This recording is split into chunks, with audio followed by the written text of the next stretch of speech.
about human trafficking, they heard a terrible story, and they become completely paralyzed by the fact that there are 21 million slaves in the world, or they just are like, well, so what can I do? And a lot of times, I think that as NGOs, we have not answered that question well for people who actually want to get involved, and for groups like you guys that are doing tons of activism, and you're like, I actually want to get involved, and the best answer we give is, well, you can write us a check. Or you can educate your friends.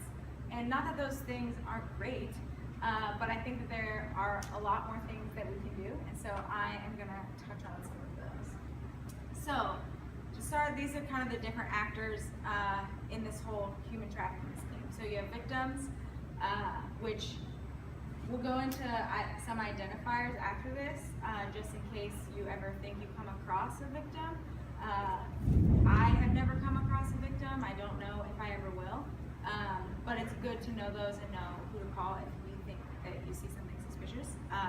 Traffickers, so knowing compliers, these are things like a hotel owner that knows that the girls coming in renting his rooms are under the age of 18, kind of thing. So our friend at the DOJ just successfully prosecuted his first case where he got a conviction for the hotel owner who knew it was happening. He wasn't trafficking the girls, he wasn't doing anything, but he knew it was happening and was reaping some of the benefits from that. Identifiers, which could be you and me, it could be law enforcement, social workers, healthcare workers, law enforcement's down there. And so unknowing compliers is my favorite thing to talk about because that's all of us. We are the people that, do you know where your t-shirt came from? Do you know who made your shoes? Do you know who picked your tomato that you bought at Kroger today that you put on your salad? Those are kind of things that we are unknowing compliers, and the fact that we are buying goods purchased by slaves and not thinking twice about it, because as long as H&M is offering me a $5 t-shirt, I'm not going to ask questions. So that's kind of what I want to challenge in everyone today, because that's something that we are all guilty of, and the fact that Caleb was talking earlier about myths and how a lot of people think that it's just child sex trafficking or just sex trafficking. And you can think, oh, well, I'm not buying sex, so yeah, that's a terrible problem and we should fix it. Or all you bad people should definitely go to jail, just something about that. But there are other things like, what's your relationship with pornography and violent porn, underage porn, porn that's been made using trafficking victims. And then also things like, who made your t-shirt? And who made any of the countless things that we have, our phones, any of that kind of stuff. So, like I said, identifiers. So these can change, and like Caleb said, victims don't self-identify, so you can't walk up to someone and be like, are you being trafficked? Because they will probably have never heard that word, nor will they know what it means.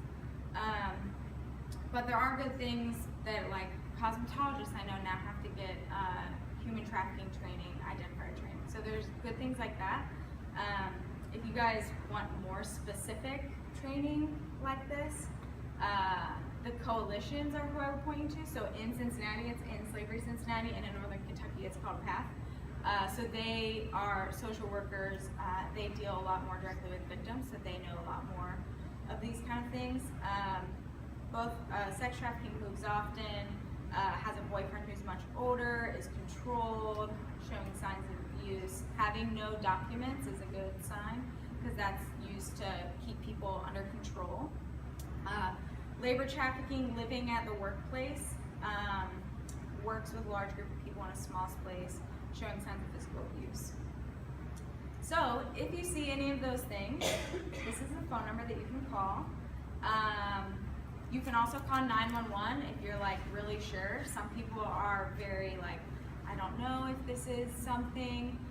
So this is the National Human Trafficking Resource Center. So you call this, it'll go to the Blair's Project in DC. They have trained people on the phone. They'll walk you through some questions, try to kind of identify what you're seeing, and then they will send you to the people in Ohio or Kentucky, wherever you are, that deal with those issues. You can also give this number to someone if you think they look like they're in trouble, and you kind of talk to them, be like, hey, if you need help, here's a number that you can call, and just kind of leave it up to someone if they're free to do that. So if you're also interested in statistics, if you really like numbers, you can go to the Human Trafficking Resource Center, and they have a list of like calls by state, if it was labor, if it was sex, all that kind of stuff. So, human trafficking and consumers. So on the left is kind of like the top goods made using slave labor. Not all the time, but a lot of these industries are very full of those things. If any of you heard about Thailand and seafood and your shrimp, there was a big scandal in Thailand about how many fishermen are enslaved on these fishing boats catching the shrimp that ends up in your Walmart or Costco shrimp bag. Rice, cocoa, coffee is a big one that is super easy to switch out.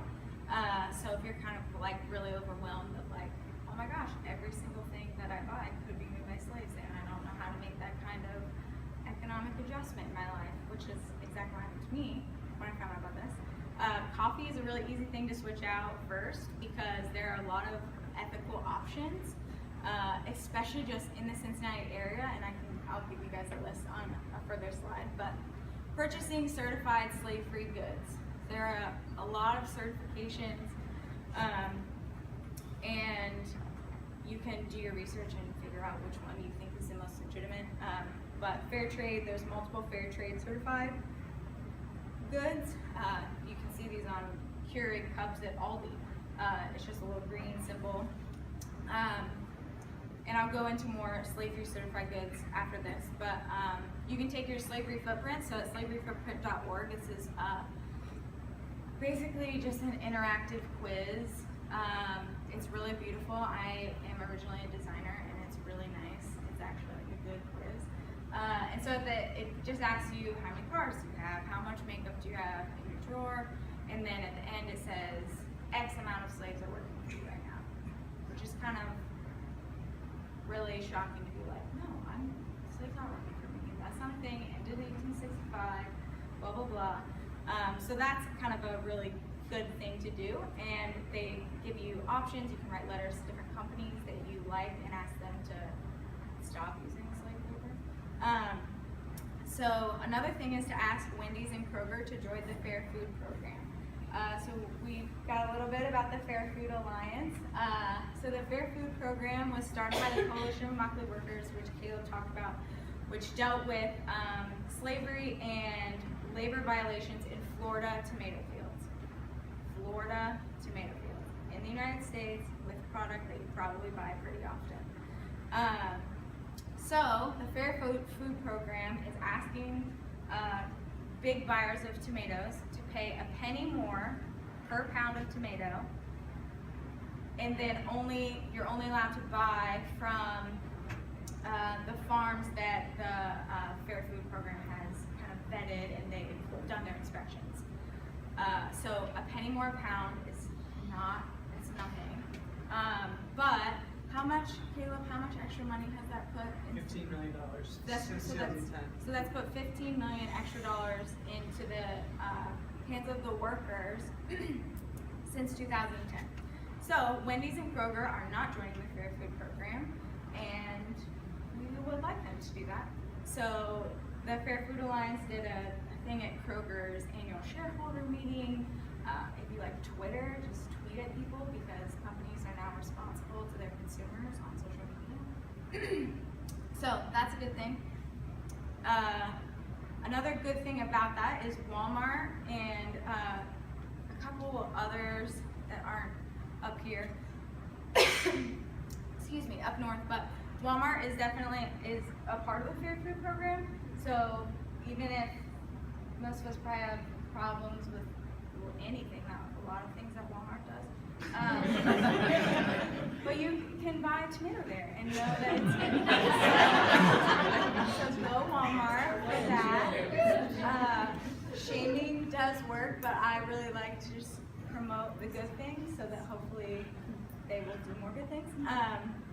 You can also sign up for the weekly, so at endslaverynow.org, which is the program that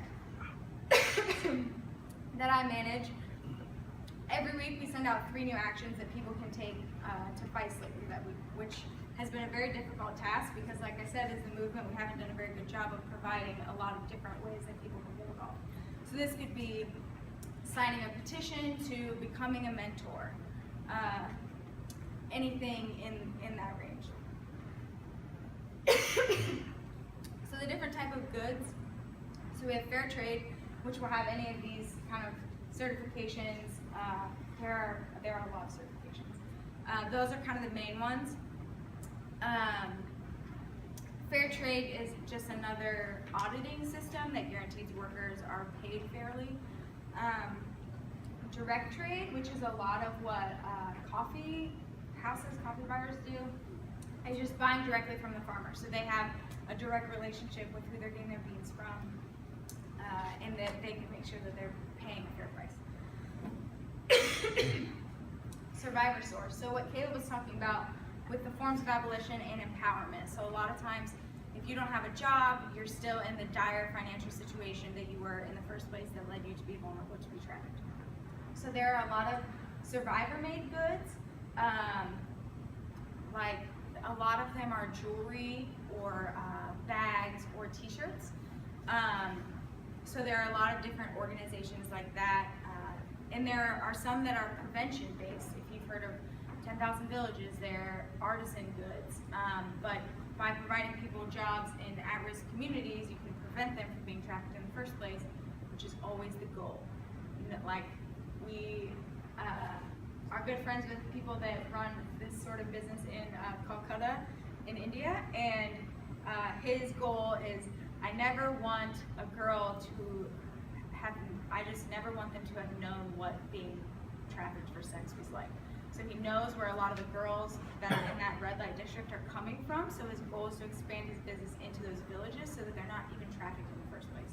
So a lot of times the movement is kind of like, we're just catching people as they come out of this like tragedy funnel and just trying to get them to be able to sustain themselves again.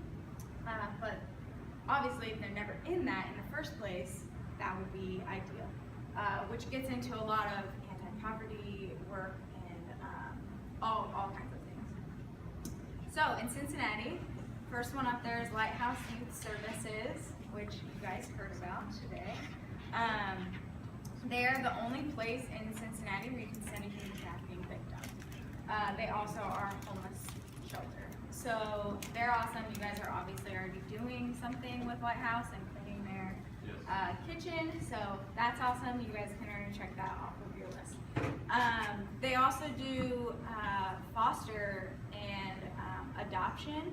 So people talk about how terrible the foster system is and how all these at-risk youth are coming through the foster system and they're becoming homeless and then they're being trafficked. But no one ever suggests, like, why don't you just become a great foster parent? Like, if you're mad at the system or with how the kids are being treated, then one of your actions, if you are able, is become a foster parent and love these kids and don't kick them out on their butts when they're 18 and have no idea what they're doing. And just like be a support system that way. Another thing I tell people is just become a mentor. So Whiz Kids is down here. That's just an after-school tutoring program. You can help a third grader with their math homework. That's super easy, and just give them support and knowing that someone cares about them and wants them to finish school and to succeed. That prevents them from being an at-risk youth and maybe ending up homeless and being really vulnerable to a trafficker. So it's really interesting that when these kids go become homeless, a lot of times the first people to approach them are traffickers, and they are very nice and pretend to really care about them and want to love them, and what they really want to do is exploit them. But there's all these good people in the world who would actually love them, but we're not there, right, when they leave. So I would rather good, loving people in the world be people that have interacted with these people before a trafficker ever gets the chance to. The Aruna Project we have a lot of awesome organizations that are fighting trafficking in other areas of the world that are based here in Cincinnati. So the Aruna Project is based here in Cincinnati. They do a series of 5Ks. We hosted the 5K this past year, and I hope that we're going to host the next one. So it's April 16th, 2016, if you're really into running. I'm not into running, but I'm into watching, and so they had like a food station, and so it was great. You could cheer on all the people that are running 3-minute miles or something crazy. So they also sell athletic drawstring bags. The women that they have in their manufacturing unit in India make the shirts for the races, they make the drawstring bags. So they're trying to obviously grow the races so that they can have more demand for the t-shirts and the bags so that they can employ more women. So they're located in a red light district where a lot of the women were trafficked when they were younger, but at this point they're sex workers. They don't have a madam or a pimp or anything like that. They just, society gives them no other option than to continue doing what they're doing. They don't have husbands, and they are considered outcasts. So the Aruna Project and also Freeset does this thing called Kanda, Aruna does it in Mumbai. They offer the women another chance of employment. So a lot of times these women are just doing, they're selling their bodies to pay for rent in the red light district or area that they're in. So these two organizations, along with many others, give them a different option. They say, if you want to come work here, we'll pay you a good wage and you can pay your rent doing something other than selling your body. So a lot of times that is really awesome for the women, and they make the choice, they get out, and then they can do dignified work. So the Aruna Project does 5Ks. The Freeset, they just moved their warehouse to Erlanger, Kentucky, and they make the bags for Whole Foods. They also make t-shirts, so I'm not sure who makes your guys' t-shirts that you guys are selling right there. But Freeset is an awesome organization that makes t-shirts. They do screen printing, all that kind of stuff. So they're great. And they need help in their warehouses sometimes, or if you guys they have warehouse sales if you want last season's bags and stuff for Christmas, which is what I do. Then you go and you get them for Christmas. Recivic Freedom Foundation, Caleb talked about. Recivics are domestic slave children in Haiti. They are based in Blue Ash. They have a really interesting approach in that they're very specific. So a lot of times the criticism of the human trafficking movement is like, this is so broad, right? There are a million issues going on in here that have a lot of different factors. Like, how on earth are you gonna try to like end this like one problem, human trafficking, that has all of these other subsects to it? So Recivic, they are just working in Haiti on domestic child slavery.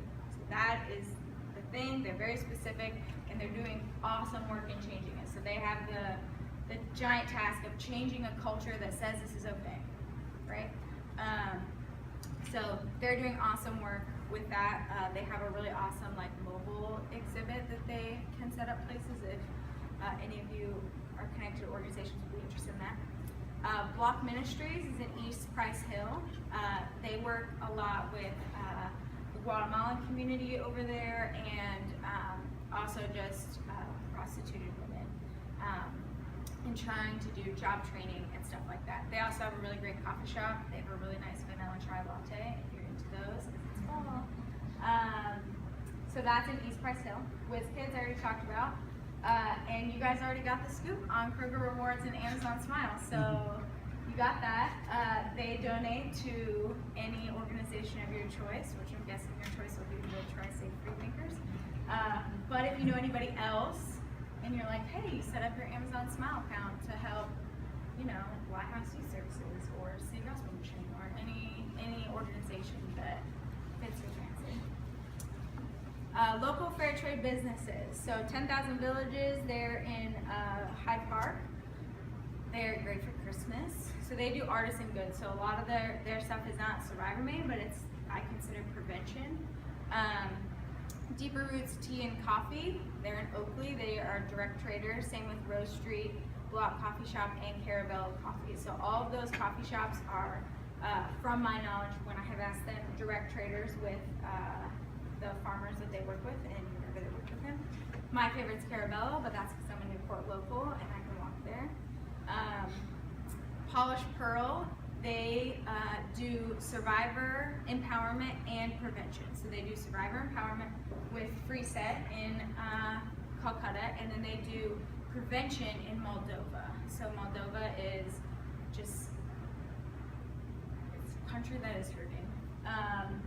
And a lot of people get trafficked outside of that country, where in places like India, it's very internal, you kind of stay within the country. Moldova, once you've left, the chances of finding you are very, very slim.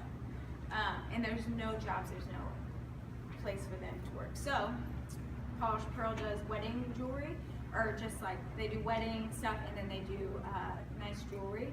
And they needed employer or workers with a lot more skill.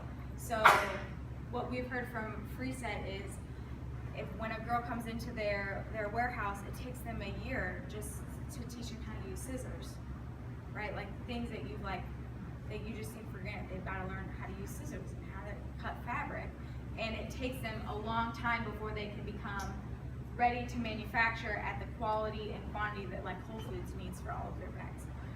But they're committed to training them. Polished Pearl needed a little more experienced workers, so they went to some women in Moldova. They are located in Fort Thomas, right next to Fort Thomas Coffee, if you're familiar with that. It's Only Fair is a completely fair trade gift shop in Covington, Kentucky. It's like right down from it's on Main Street, right down from the main block. Freeset Warehouse, which is in Erlanger, Kentucky. Another thing that we tell people is just support your local people, support your local farmers, which I know it's kind of out of season for that at Finley Market now, but for next year, remember that. And another random thing is Dunkin' Donuts. All of their espresso is actually fair trade certified, fun fact.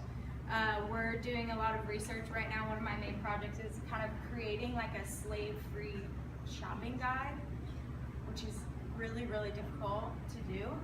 But one of the things I found out is that all of Dunkin' Donuts espresso is fair trade certified, as well as you can get your tomatoes from Walmart. So, interesting things that some, obviously, larger chain companies are doing really well. Yes, I understand that my whole life is just a blink of an eye. The history of the earth